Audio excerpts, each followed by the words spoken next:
உன் கல்யாண விஷயமா ஏற்பாடு செய்திருக்கிறேன். எனக்கு கல்யாணம் எதை பத்தி நீ பேசக்கூடாது சொல்லி வச்சுட்டேன். எனக்கு கல்யாணம் பண்றதுக்கு ஃபேர் கேர்ள் இந்தியாவிலே கிடையாது, எனக்கு நல்லா தெரியும். வேற எங்க பாத்துருக்கிற? பிரான்ஸ்ல ஒரு கிளப்ல இருக்கவள பிக்ஸ் பண்ணிருக்கேன், அவ்வளவுதான் மேரேஜ் பண்ண போறேன். எனக்கு தமிழ்நாட்டு பொண்ணு தேவையில்லை. ஏண்டா தம்பி இப்படி எல்லாம் பேசலாமா? உங்க மாமா வேதரத்னம் இருக்கிறாரு, அவர் பொண்ணு சந்திரான்னு ஒரு பொண்ணு இருக்கிறா, அழகா இருக்கிறா, மூக்கு மூலியமா இருக்கிறா, அவளை நான் கல்யாணம் பண்ணிக்கணும். அதுக்காக இங்க வந்து எனக்கு தொல்லை கொடுக்குறேன்.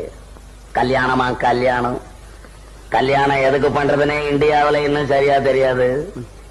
எனக்கும் வயசாயி போச்சு இல்ல? உனக்கு வயசாயிடுச்சுன்றதுக்காக நான் கல்யாணம் பண்ணிக்கணும் இல்ல? என் மூச்சு இருக்கிறப்ப எப்படி ஒவ்வொருத்தர் மூச்சுக்கும் கல்யாணம் பண்ணிக்கிட்டு இருந்தா என் மூச்சு என்ன ஆவறது? மோகன், நீ கல்யாணம் செய்துக்குத்தான் வேணும். சரி செஞ்சுக்க போ. செஞ்சுக்க போ. பெரிய தொல்லை. கல்யாணம் செய்து கொண்டுதான் மனிதன் வாழ்க்கை நடத்த வேண்டும் என்பது இந்த நாட்டு சட்டம்.